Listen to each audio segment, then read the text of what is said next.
Hello, I am Ennio Sullivan, and this is This Week in the Italian Campaign. This Week in the Italian Campaign, brought to you by the Freedom for Italy Network. Episode 63. The Canadian Corps attack towards the Senio River on the 10th to the 16th of December, 1944.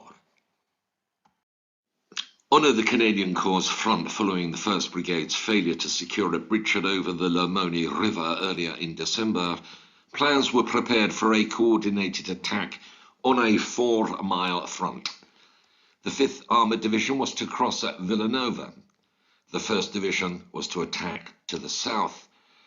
The 43rd Indian Lorry Brigade in V Corps' 56th Division was to make a feint attack on the Canadian left before the main effort, and there was to be a diversionary fire demonstration to be launched on each flank of the 5th Division's attack. The east bank of the Senio River was the Corps' final goal.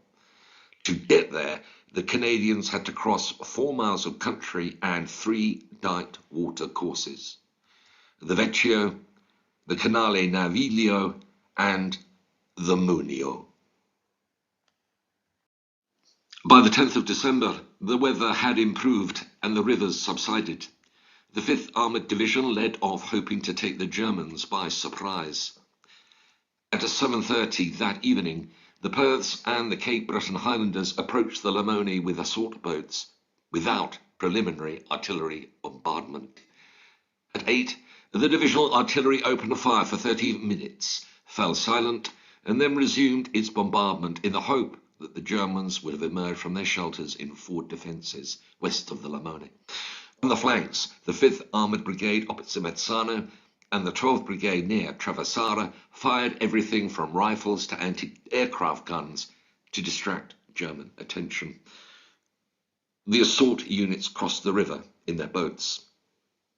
The Cape Bretons captured Villanova and reached Via Aguta by 2 o'clock on the morning of the 11th of December. The Perths advanced along the Via Cocci, which led to the Naviglio Canal.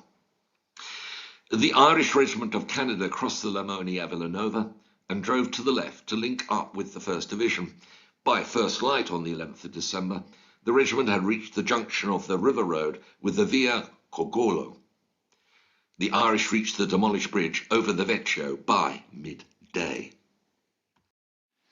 To the south, on the night of the 10th of December, 3 battalions of the 1st Division moved to the crossing points used in the failed 1st Division attack earlier in the month. At 9:30, the Carleton and Yorks crossed around the demolished bridge on the Bagnacavallo Road. The 48th Highlanders crossed on both sides of the railway embankment, and the West Nova Scotias crossed in the centre. By midnight, both flanking battalions held firm bridgeheads covering their crossing places, but heavy defensive fire fell on the West Nova's assembly area. The Oliveston bridges they had been using capsized due to the strong current, and the battalion withdrew. It was instead ordered to attack in 2 columns through the bridgeheads of the flanking battalions, and then link up on the west bank. Before daylight on the 11th of December, 2 light rafts were in operation and anti-tank guns were on the west bank. Class 9 floating bridges were built, and a 160-foot Bailey Bridge was erected over the Lamone on the Bagnacavallo Road. The Royal Van Duze Regiment passed through the Carletons and Yorks to expand the bridgehead to the Vecchio. By nightfall, it had advanced 2,000 yards astride the Bagnacavallo Road, but was still 500 yards short of the canal. The Canadian attack had caught the German 73rd Corps without any available reserves. A battle group was assembled from formations of the 76th Panzer Corps in the Faenza area. These included the reconnaissance battalion of the 90th Panzer Grenadiers Division, a battalion of 278 Infantry Division, and a battalion of the 96th Infantry Division. On the morning of the 11th of December, the Germans counterattacked with tanks at the northern end of the 5th Division's bridgehead. They were beaten off and 2 further attacks were repulsed. At 6:45 on the evening of the 11th of December, light vehicles, carriers and anti-tank guns used the floating bridge over the Lamone to cross into the bridgehead. A Class 40 pontoon bridge for tanks was completed on the morning of the 12th of December, and that night a Bailey bridge was finished. It was 8 feet above the water to ensure the Canadians would have a crossing even if the Lamone rose again. By midday on the 12th of December, the Germans' main forces had withdrawn behind the Naviglio, north of Bannacavallo. The 1st Brigade on the right of the Royal Van Duzer Regiment had crossed the Vecchio on the afternoon of the 11th of December. At 8:30 the next morning, the Hastings and the Royal Canadian Regiment reached the Naviglio, 2,000 yards downstream from Bannacavallo, and linked up with the Irish Regiment of Canada, which was advancing along the Via Cogolo from the 5th Division's bridgehead. In the 5th Division's centre, the Perth Regiment reached the Vecchio along the Via Corci. The Princess Louise Dragoon Guards reached the waterway a mile and a half downstream. The 5th Armoured Brigade had kept pace on the extreme right flank. Early on the 12th of December, the 8th New Brunswick Hussars drove their tanks across the Lamone at Villanova and moved north along the Via Aguta to Highway 16, where they linked up with dismounted patrols of the Lord Strathcona's Horse, which had crossed on the rubble of the Mezzano Bridge over the Lamone. The Canadian Corps' next challenge was to cross the Naviglio Canal, which had 20-foot embankments. A 2-division attack was ordered, with the 12th Brigade on the right seizing a bridgehead opposite Villanova, deep enough to reach the Fosso Munio, a quarter of a mile west of the Naviglio, while the 1st Brigade was to attack a mile and a half below Bannacavallo. Tanks of the Armoured Brigade would support both efforts. In the meantime, the Germans reinforced 73rd Corps. Defenders facing the Canadians were boosted by the comparatively fresh 98th Infantry Division, which had been transferred from the Apennines. The attack on the Naviglio began after 9 o'clock on the night of the 12th of December. The Lanark and Renfrews advanced astride the Via Corci. The Princess Louise Dragoons attacked 2,500 yards further north, but hit strong defences along the banks of the Naviglio. Only 2 squadrons of the Princess Louise Dragoons reached the far side. They were isolated by counterattacks and withdrew to the Vecchio. On the left, the Lanarks were stopped by heavy fire and held a position on the near bank of the Naviglio under constant pressure for 2 days. In the mid-morning of the 13th of December, the British Columbia Dragoons moved up to give the Lanarks supporting tank fire from the Vecchio. On the 1st Brigade front, the Carleton and Yorks crossed the dry bed of the Naviglio at the site of an abandoned watermill. Around midnight, the Hastings advanced and had a bridgehead 1,100 yards wide and 700 yards deep by 4:15 in the morning of the 13th of December. Around 8 o'clock in the morning, German infantry and tanks attacked the Carletons, supported by artillery directed by observers in 2 towers in Bannacavallo. Hastings' B Company was cut off and overrun. The remainder of this battalion withdrew to the shelter of the canal dikes. By 10:30, the Carleton and Yorks were forced back to the Naviglio. A squadron of British Columbia Shermans from the 5th Armoured Division advanced over the bridge across the Vecchio, south of the Via Cogolo, to bolster the infantry. The Carleton and York C Company held off a counterattack and were joined in the bridgehead by British Columbia tanks, which had crossed the Naviglio on a bulldozed track. The crossing was saved.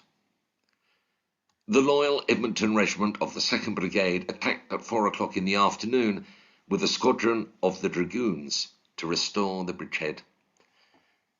The Seaforth Highlanders, also of the 2nd Brigade, joined the Edmontons west of the Naviglio. Early on the 14th of December, the Westminster, supported by a squadron of Lord Strachona's horse tanks, advanced through the 2nd Brigade and pushed along the west bank of the Naviglio. 11th Brigade cleared the east bank of remaining Germans. By 9:30 that night, the Westminsters were half a mile southwest of Osteria. 15 minutes later, the Lanarks in the 12th Brigade began crossing the dry bed of the Naviglio. By daylight on the 15th, an area 500 yards deep behind Osteria was held. The Strathconas arrived at 8 o'clock.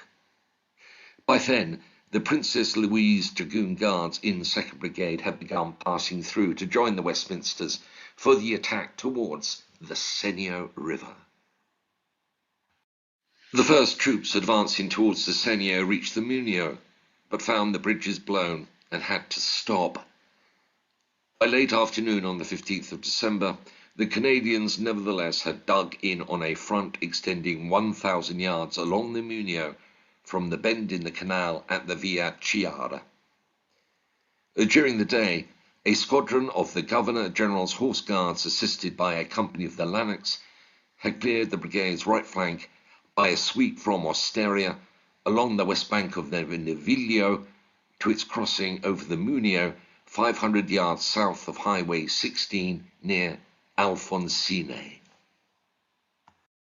The German 98th Division had renewed its attack on the 1st Division's bridgehead north of the Bagnacavallo on the afternoon of the 14th of December, but it had been repulsed. On that night and the following night, the 2nd Brigade's bridgehead was expanded in preparation for a breakout towards the Senio River. But by daylight on the 16th of December, the Germans were still clinging to their main line of resistance from Bagnacavallo to the bend in the Munio. It was clear that a much greater effort would be required to get the 1st Canadian Corps to the Senio River. As the Canadian advance slowed to a halt, 5 Corps resumed its offensive on the left. On the night of the 14th of December, the 2nd New Zealand Division and the 10th Indian Division, supported by 400 guns, attacked the Pideura Ridge southwest of Faenza, while the 2nd Polish Corps closed up to the Senio River. The Germans withdrew across the waterway. On the 16th, 5 Corps spearheads reached the Senio, and Faenza was captured by the 43rd Indian Lorried Infantry Brigade. But the Germans blocked the northward progress of 5 Corps at the outskirts of the city. By then, important changes in Allied command had taken place. On the 12th of December, General Sir Henry Maitland Wilson left Allied Forces headquarters to head the British Joint Staff mission in Washington.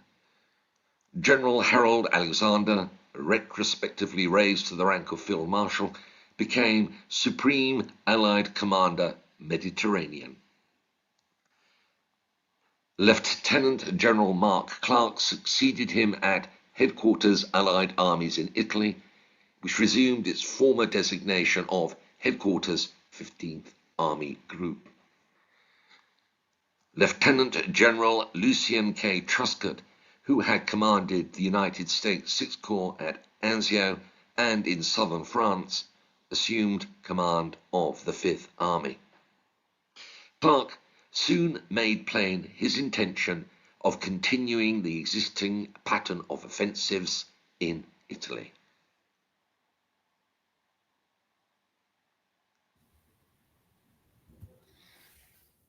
Well, that takes us up to the middle of December 1944, and you can see from this story we've just told that the Canadian Corps, the main thrust coming from the 8th Army, was beginning to encounter increasing resistance from the Germans, and we're getting a bit stuck. And so we'll be completing the story for 1944 in the next episode with a final drive towards the Senio River. So that's it for this week. We'll be back again soon with another episode till that time, from everybody here at This Week in the Italian Campaign, is goodbye, good luck, and may God bless you all.